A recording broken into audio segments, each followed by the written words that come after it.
Nós daremos prosseguimento aqui à ordem do dia, mas nesse momento os nossos vereadores sombras hoje que nos acompanham, né, com seus assessores, com professores, mães, pais, enfim, vão seguir para uma visita guiada aqui ao Legislativo.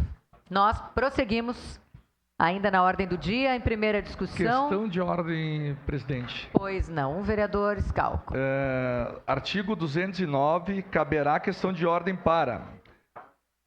quarto, dirigir à mesa comunicações ou pedidos de esclarecimentos. Senhora presidente,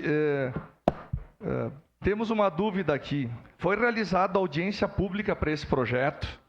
Não deveria ter sido observado o artigo 61 da Lei Orgânica? O artigo 61 diz o quê?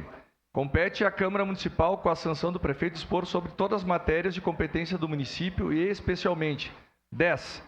Aprovar ou alterar o plano diretor municipal.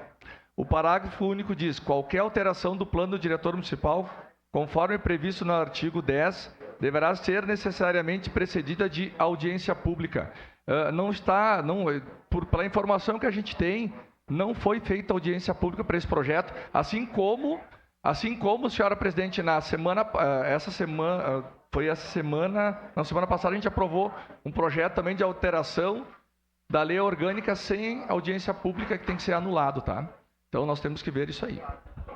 Obrigado.